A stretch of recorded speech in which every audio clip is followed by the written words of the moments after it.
नमस्कार, सत्यहिंदी.com पर आपका स्वागत। मैं हूं शैलेश।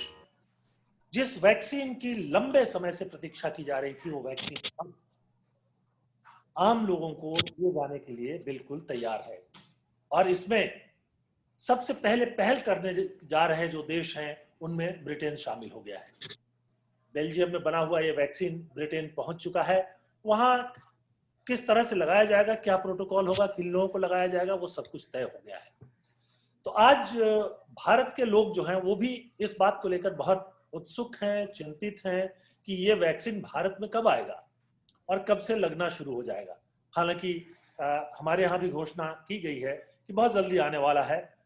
जो ब्रिटेन में वैक्सीन लगाया जा रहा है वो नहीं, कुछ और वैक्सीन है जिनका कि भारत में ही परीक्षण किया गया है और वो आने ही वाले हैं। तो इस महत्वपूर्ण मुद्दे पर बातचीत के लिए हमने दो विशेषज्ञों को आमंत्रित किया है। सबसे पहले ब्रिटेन से हैं डॉक्टर रेनू जैनर। डॉक्टर साहब, स्वागत है आपका। नमस्कार। नमस्कार। डॉक्टर रेनू जैनर जो है वो लंबे समय से ब्रिटेन में है, भारतीय मूल की हैं और जो वैक्सीन है उसको बहुत करीब से देख रही हैं और इस बात को बहुत अच्छी तरह समझती हैं कि वैक्सीन जो है वो वहाँ कितना इम्पैक्टफुल होगा और उसके जो क्या क्या इम्पैक्ट्स होंगे उसके बारे में तो वो बताएंगे। हमारे साथ डॉक्टर विनोद कुमार हैं, प्रोफेसर विनोद कुमार बल्कि कहें, जो लोकनायक जयप्रकाश हॉस्पिटल में ऑर्थोपेडिक्स के हेड हैं और भारत में वैक्सीन को लेकर किस तरह की तैयारी हो रही है, क्या क्या पहलू हैं, उस पर इनकी बहुत गहरी नज़र रहती है, पैनी नज़र रहती है। तो हम उनसे जानने की कोशिश करेंगे कि भारत में वैक्सीन अभी किस स्टेज पर है, कब तक हमको उपलब्ध होगा और किस तरह से उसको लगाया जाएगा। बहुत सारे सवाल हैं दर्शकों के मन पर, जो सवाल हमारे वेबसाइट पर दर्शक भेजते ही रहते हैं। आज मैं उन्हीं सवालों को डॉक्टर रेनू जैनर और प्रोफेसर विनोद कुमार के सामने रखने जा रहा हूँ। तो डॉक्टर रेनू जैनर और प्रोफेसर विनोद कुमार, दोनों का स्वागत, दोनों को नमस्कार। और सबसे पहला सवाल डॉक्टर रेनू जैनर से, ये बड़ी राहत की बात है, ब्रिटेन में पहुंच गया है वैक्सीन और वो सोमवार से यानी एक दिन बाद से ही जो है लगाना शुरू हो जाएगा। तो ये बताइए कि क्या कोई खास प्रोटोकॉल तय किया गया है, क्योंकि भारत में भी उसकी बात होती रहती है, किन लोगों को लगाया जाएगा, कब लगाया जाएगा, कैसे लगाया जाएगा, ये सारी बात। तो मैं चाहूंगा कि आप जरा जो स्थितियां हैं उनको स्पष्ट करें। ठीक है शैलेश जी, ये जो वैक्सीन आई फाइजर के नाम से है, वो उसकी मार्केटिंग कर रही है। ये इम्पोर्टेंट है दर्शकों को समझना कि ये जो वैक्सीन है इसका स्टोरेज में बहुत प्रॉब्लम है। इसको -70 डिग्री मतलब बर्फ से ड्राई आइस जो कि और भी ज्यादा ठंडा होता है उस पे स्टोर करने की प्रॉब्लम है। और ये महंगी भी है। जो ऑक्सफोर्ड वाली वैक्सीन जो कुछ ही हफ्तों में आ जाएगी, वो भी उसके कंपैरिजन में इसके साथ एडवांटेज ये है कि ये तो ये जल्दी बन गई है। एफिकेसी बहुत है, मतलब कि अगर आपने लोगों को दी 2 शॉट्स दिए तो 95% उनको कोविड नहीं होगा और हर साल रिपीट करना होगा। पर यूके को ये लेना पड़ा, रीजन उसका ये था कि एक तो हमारे यहाँ 60,000 से ज्यादा डेथ्स हो गई हैं, दूसरा अभी विंटर सीजन है, हमारी जो हेल्थ सर्विस है, नेशनल हेल्थ सर्विस, वो कुछ और हफ्ते नहीं कोप कर पाती क्योंकि हमारे इंटेंसिव केयर बेड्स भर गए थे। और हमें इसलिए हम जो इनको प्रायोरिटाइज जिनको कर रहे हैं वो बुजुर्गों को कर रहे हैं। यहाँ पे बुजुर्ग ज्यादातर रेजिडेंशियल होम में रहते हैं। अभी जब गर्मियों के टाइम में बहुत लोगों की डेथ हुई बुजुर्गों की, और अब हमारी ये जिम्मेदारी बनती है इस कंट्री की कि हम उनको प्रोटेक्ट करके रखें। और इसीलिए सबसे पहले जो वैक्सीन दी जाएगी, जो 80+ हैं, जिनकी उम्र 80 से ज्यादा है, उनको दी जाएगी। जो डॉक्टर्स और नर्सेस इंटेंसिव केयर में काम कर रहे हैं, जो कोरोना के पेशेंट से दिन रोज डील कर रहे हैं, ताकि हमारे और डॉक्टर्स की डेथ्स नहीं हो और नर्सेस की डेथ्स नहीं हो, तो हम उनको प्रायोरिटाइज करेंगे। तो भले ही ये ऑर्डर हमने प्लेस किया, पर ये इतना बड़ा ऑर्डर नहीं है कि पूरी कंट्री को वैक्सीनेट करे। उसके 2 कारण, एक तो ये इसकी कॉस्ट 10 गुना है, दूसरा इसकी स्टोरेज फैसिलिटी की प्रॉब्लम है, तीसरा हमारी जो लोकल ऑक्सफोर्ड वैक्सीन है जो एस्ट्राजेनेका जिसको मार्केट करेगा, वो अप्रूव हो चुकी है, उसका 3rd ट्रायल कंप्लीट हो चुका है और वो बस MHRA जो हमारी रेगुलेटरी अथॉरिटी, उसका रेगुलेशन आ जाएगा तो फिर पूरे कंट्री को वो वाली वैक्सीन लगेगी। यानी ये 2 तरह के वैक्सीन वहां लगाए जाएंगे। हम इस पर ये दो तरह से जो बन रहे हैं वैक्सीन, उस पर भी आपसे बात करेंगे, लेकिन एक सवाल प्रोफेसर विनोद कुमार से। प्रोफेसर साहब, एक बड़ी विचित्र घटना भारत में दिखाई दी, और वो हरियाणा के एक मंत्री हैं, उन्होंने अपने आप को वॉलंटियर किया कि उनको ये वैक्सीन दिया जाए, उनको दिया भी गया, और उसके 15 दिनों के बाद उनको कोरोना हो गया। तो अब लोगों के मन में ये सवाल आ रहा है कि ये वैक्सीन इफेक्टिव है भी कि नहीं है। हाँ, नहीं शैलेश जी, मैंने भी ये न्यूज़पेपर में पढ़ा, और लोगों की जो शंका है वो बहुत स्वाभाविक है इस तरह की कोई भी न्यूज़ पढ़ने के बाद। लेकिन टेक्निकली जो मैं बताना चाहूँगा कि हमको खाली मीडिया के केस से कोई कंक्लूजन नहीं निकालना चाहिए, और अगर आप उसको जब तक गहराई से देखें कि उनको वैक्सीन, कौन सा वैक्सीन लगा था और क्या वो उसकी दोनों डोजेज लगी थी या नहीं लगी थी। जैसा मेरी जानकारी में आया है कि उनको शायद दूसरी डोज नहीं लगी थी, तो एक तो शायद उनको अभी पूरा कंप्लीट वैक्सीनेशन शेड्यूल शायद नहीं हुआ। तो ये एक वजह हो सकती है कि शायद उनका जो इम्यूनाइजेशन पूरा ना होने की वजह से शायद रेजिस्टेंस पूरा डेवलप ना हुआ हो। और इसके अलावा मैं ये कहना चाहूँगा कि देखिए, जितने भी ट्रायल वैक्सीन्स के हुए हैं, ये हम सब जानते हैं कि इस पेंडेमिक के दौरान सभी एजेंसीज ने प्रोबब्ली रिकॉर्ड अर्लीस्ट टाइम में इन सबको बनाने का प्रयास किया है, और उन प्रयासों में कोई भी व्यक्ति ये नहीं कह सकता कि जो परिणाम जी, आपकी आवाज सिनेरियो में रिप्रोड्यूस होंगे। जी जी, हाँ, आप सुन पा रहे हैं? जी जी हेलो, हाँ। जी, बिल्कुल। तो ये कहना बहुत अभी इमेच्योर होगा कि वही एग्जैक्टली सेम परिणाम एक्चुअल लाइफ में आएंगे। ये अभी थोड़ा वक्त लगेगा ये कहने के लिए। तो मेरा विचार ये है कि इस केस से हमको थोड़ा अलर्ट होने की जरूरत आवश्यकता है, लेकिन ये कहना कि वैक्सीन का रोल नहीं है या क्या सब में ऐसा होगा, ऐसी बात नहीं है। अभी हमको सब्र के साथ इसका अच्छे से विश्लेषण करना चाहिए, इससे पहले कि कोई गलत निर्णय ले या जनता अननेसेसरी परेशान मत हो इस बात से। बहुत महत्वपूर्ण बात की है आपने कि बहुत परेशान होने की जरूरत नहीं है। एक तो उनको एक ही डोज लगा था, और उसका बूस्टर डोज जो शायद 1 महीने बाद लगता है, वो लगा ही नहीं था, और इम्यून सिस्टम जो है पूरी तरह डेवलप नहीं हुआ था। तो जाहिर सी बात है कि वो जो वैक्सीनेशन का काम था वो पूरा नहीं हुआ था, और वॉलंटियर्स को ये लगाया ही इसलिए जाता है, जितना मैं डॉक्टरों से बात करके समझा हूँ, कि जो कुछ कमी है वो सामने आ जाए। और ये अच्छी बात है कि मंत्री जी ने खुद को वॉलंटियर बना दिया था, और उसमें उसका एक, चूंकि एक सामान्य वॉलंटियर होता तो शायद ये बात बाहर भी नहीं जाता। मंत्री हैं तो बाहर आ गई और खूब चर्चा हो रही है, लेकिन डरने की जरूरत नहीं है। डॉक्टर रितु, मैं हाँ जी आता हूँ एक बहुत सीधा सवाल लेकर के। आके आपने अभी बताया कि ये जो वैक्सीन है, ये जो आया है, और एक और वैक्सीन जो ऑक्सफोर्ड बना रहा है, वो उसमें कुछ फर्क है। मैं भी कहीं पढ़ रहा था कि ये जो फाइजर ने बनाया है वो आरएनए से डेवलप किया गया है। हालांकि ये टेक्निकल बात है, मैं ज्यादा समझता नहीं, इसको आम आदमी की भाषा में अगर आप बता सकें कि क्या वैक्सीन होता है प्रोसेस में, कि ये दोनों जो हैं कैसे अलग अलग प्रोसेस से बनाए जाते हैं, और दोनों का इम्पैक्ट भी क्या अलग अलग होता है या एक ही जैसा होता है?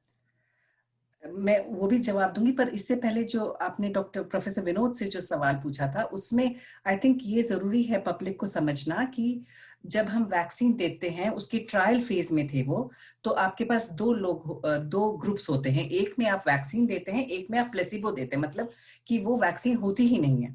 तो अगर वो उस ग्रुप में रहे होंगे तो हो सकता है कि उनको इम्यूनिटी रही नहीं हो। और अब मैं आपने जो सवाल पूछा है उसका जवाब देती हूँ। वैक्सीन्स जो होती हैं 2 तरह की होती हैं। एक तो होती है जो कि मैसेंजर आरएनए जो आप बता रहे हैं, उसका एडवांटेज ये है कि आप उसको जल्दी बना सकते हैं। जैसे आपने सुना होगा 10 साल का काम 10 महीनों में साइंटिस्ट ने किया, मॉलिक्यूलर बायोलॉजिस्ट ने।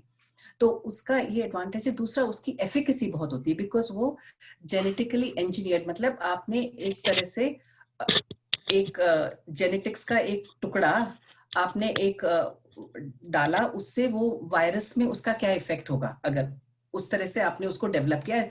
तो एक आर्टिफिशियल तरीके से आपने बनाने की कोशिश की जेनेटिक्स के टुकड़े के साथ।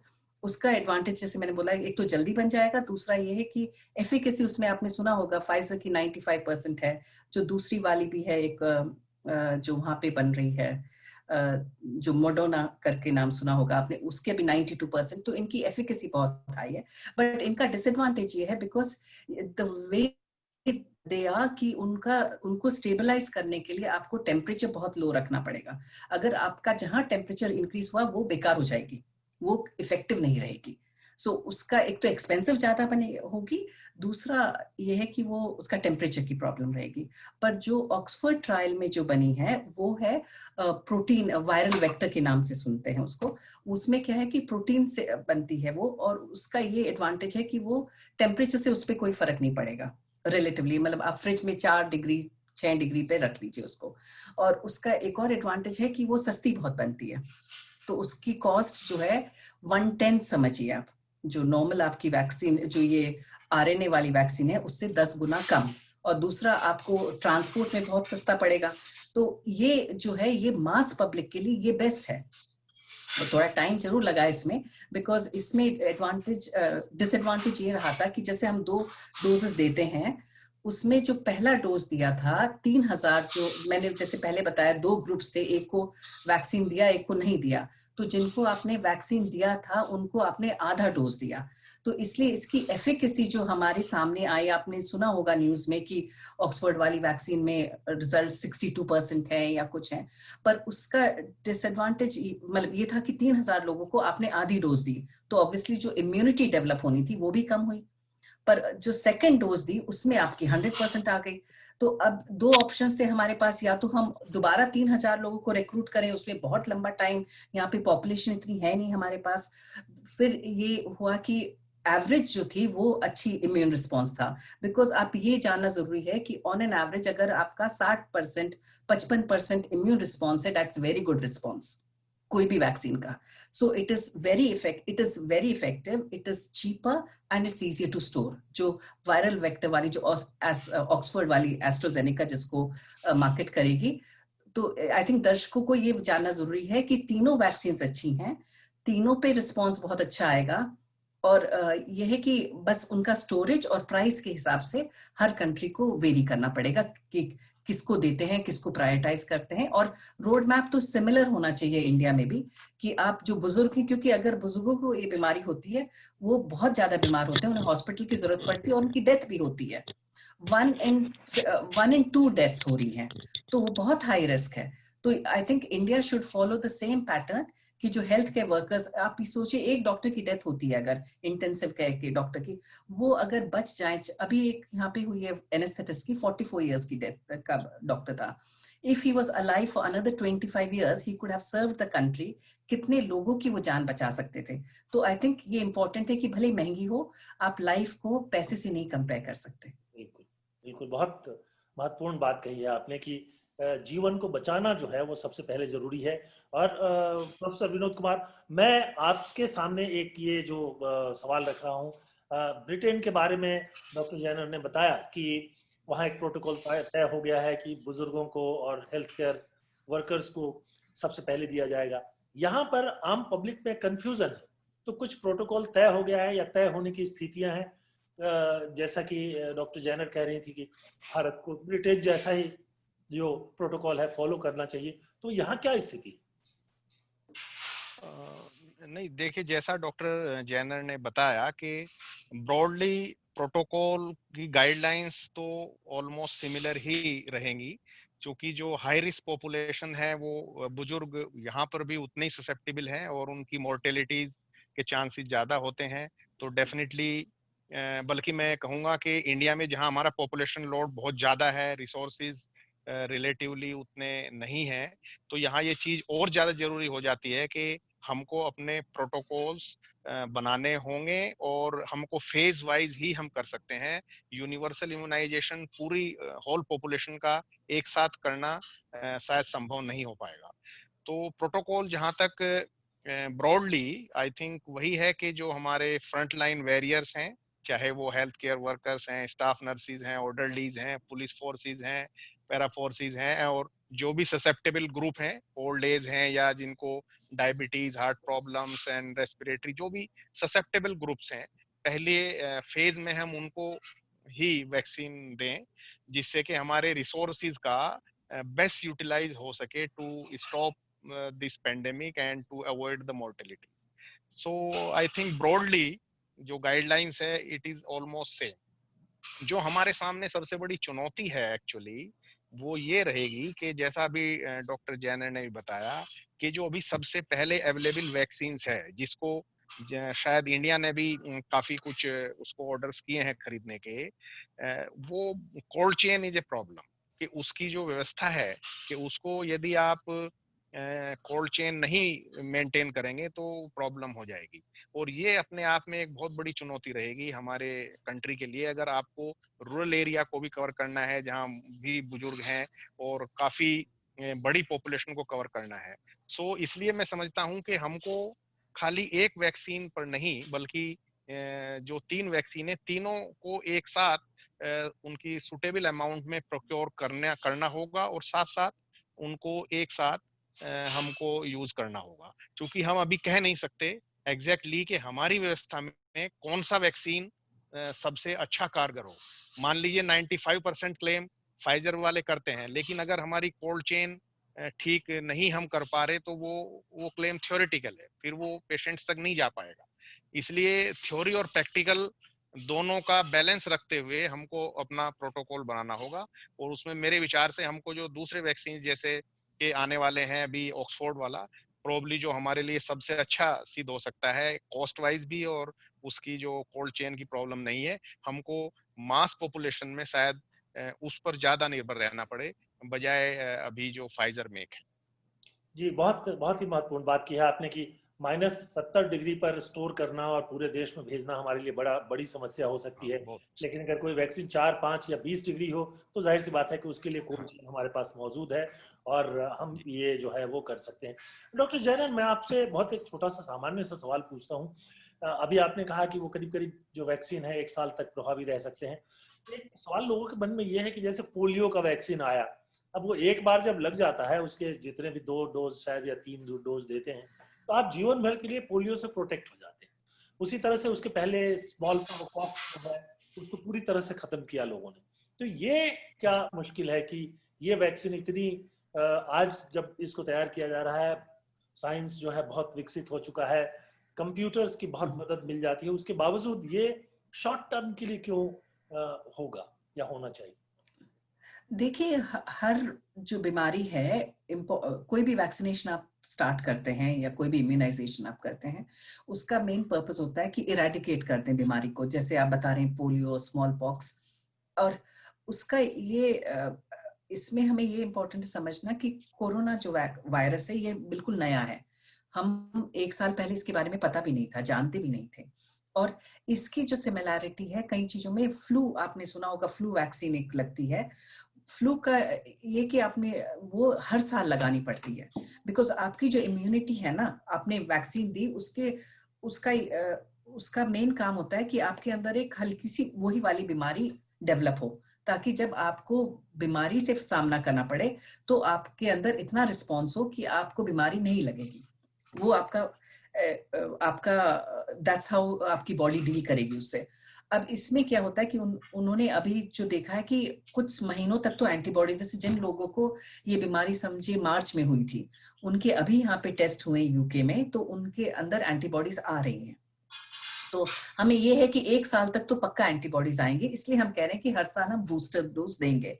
पर हो सकता है कि आने वाले कुछ सालों में हमें नई अंडरस्टैंडिंग हो जाए इस बीमारी के बारे में और हमें नहीं भी देना पड़े. पर अभी जो द वे इट स्टैंड्स आज की डेट में, हम ये कह रहे हैं कि 2 वैक्सीन देंगे, 2 डोजेस, और 1 साल बाद बूस्टर डोज देंगे. बिल्कुल, बहुत अच्छी तरह से आपने इस बात को समझाया. डॉक्टर विनोद कुमार, मैं आपसे एक सवाल ये आपके सामने रखना चाहता हूँ कि पहले शुरू में भारत में कई एक तरह से सरकार की तरफ से जो घोषणाएं की गई थी उसमें कहा गया था कि सब लोगों को वैक्सीन लगाया जाएगा, मुफ्त लगाया जाएगा. अब जो कुछ विशेषज्ञ, कुछ अधिकारी जो हैं वो ये कह रहे हैं कि सबको वैक्सीन नहीं लगाया जाएगा, उसकी शायद जरूरत ही नहीं पड़ती। तो इसमें क्या तथ्य है? क्या सबको वैक्सीन लगाने की जरूरत है या नहीं कुछ चुने हुए लोगों को ही वैक्सीन लगाने की जरूरत है?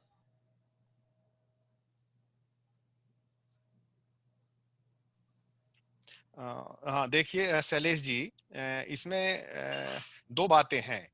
एक तो ये है कि सबको शायद लगाने की आवश्यकता इसलिए नहीं लगती क्योंकि वैक्सीन आने में काफी समय लगा, और जैसा आप जानते हैं कि हमारे कंट्री में काफी तेजी से इस बीमारी का प्रकोप हुआ, और एग्जैक्टली कहना मुश्किल है, बट मैं समझता हूँ कि 30 से 40% पॉपुलेशन तो शायद ऑलरेडी इस बीमारी से ग्रसित है, और हो सकता है कि वो सभी डिटेक्ट ना हुए हों, टेस्ट भी नहीं हुए हों, सिम्टोमेटिक भी नहीं हुए हों, इसलिए एग्जैक्ट परसेंटेज ऑफ पॉपुलेशन कहना मुश्किल है।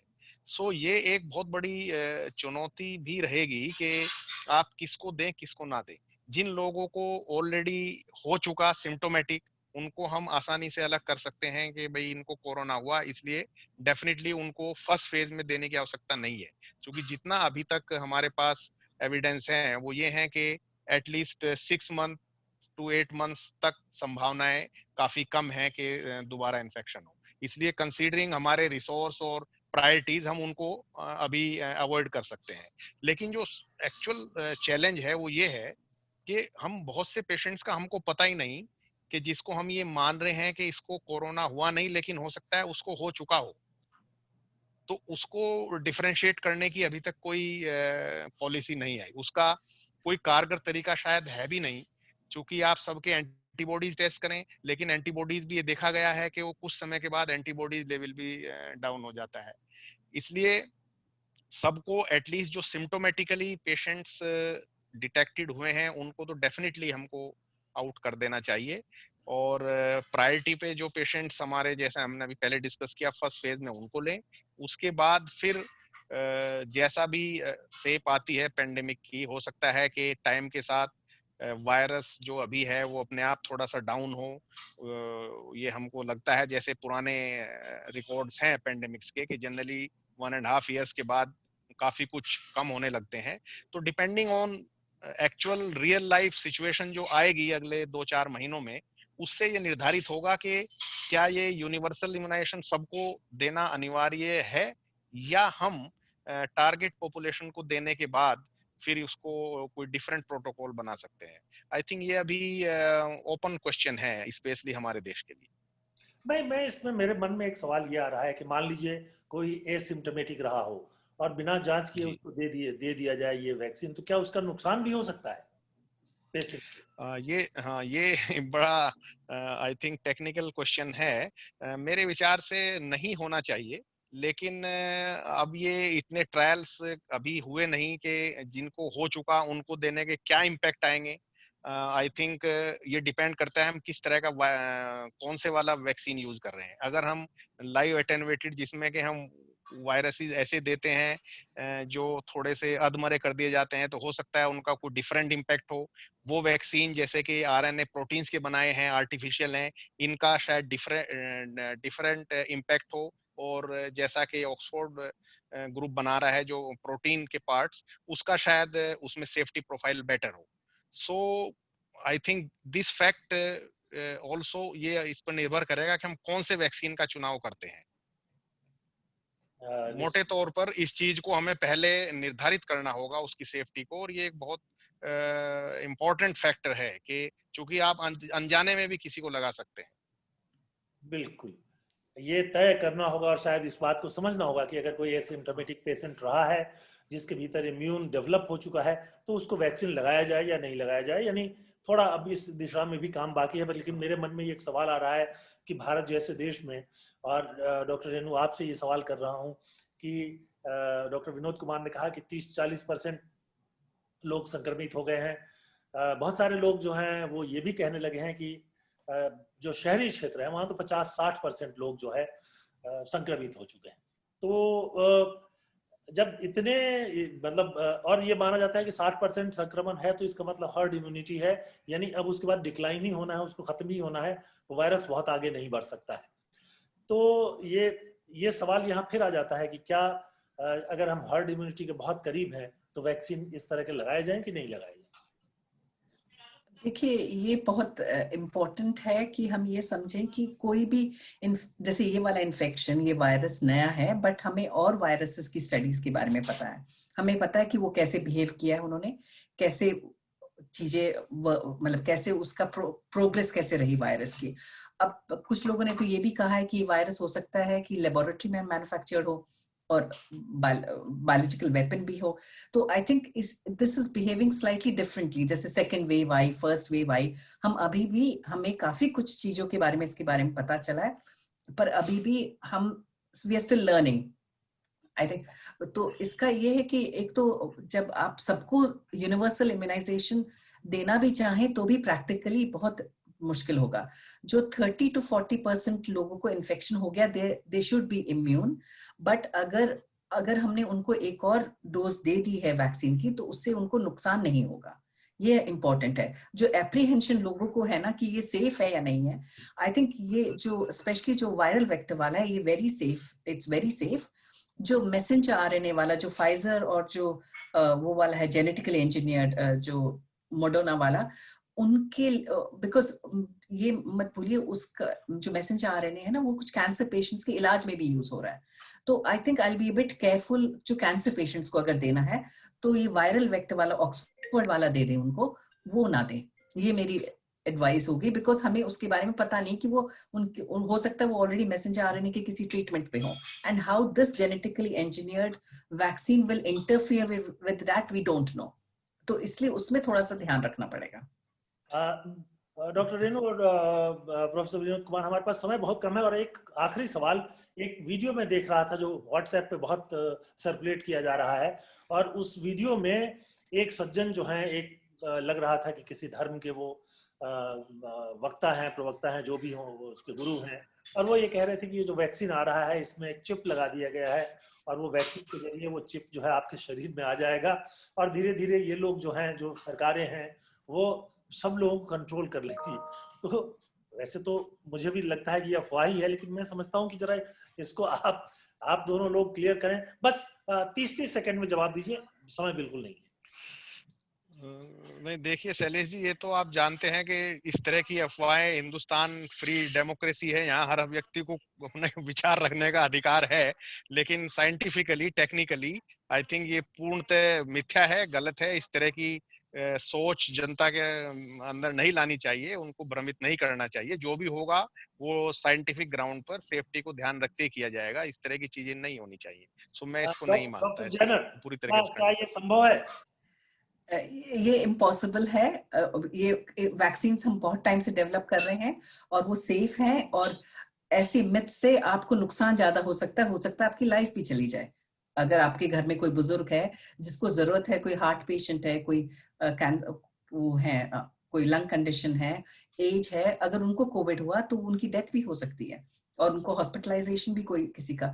तो प्लीज वैक्सीन, ये तीनों सेफ हैं, प्लीज गो अहेड और लगवाइएगा अगर आपको मिल सकती है तो। बिल्कुल बिल्कुल। और मुझे ध्यान में आता है कि जब पोलियो का कुछ वर्षों पहले पोलियो के वैक्सीनेशन की शुरुआत हुई थी, तब भी लोगों ने अफवाह फैला दी और गांव में और कई समुदायों में लोगों ने उसको बच्चों को देना बंद कर दिया। उनको कहा गया था कि वो नामर्द हो जाएंगे, बच्चे पैदा नहीं कर पाएंगे, वगैरह वगैरह। फिर धीरे धीरे लोगों ने, डॉक्टरों ने और उनके साथ बात की और तब उन्होंने लगाया। डॉक्टर जैनर और प्रोफेसर विनोद कुमार, आप दोनों को इस प्रोग्राम में शामिल होने के लिए बहुत बहुत धन्यवाद।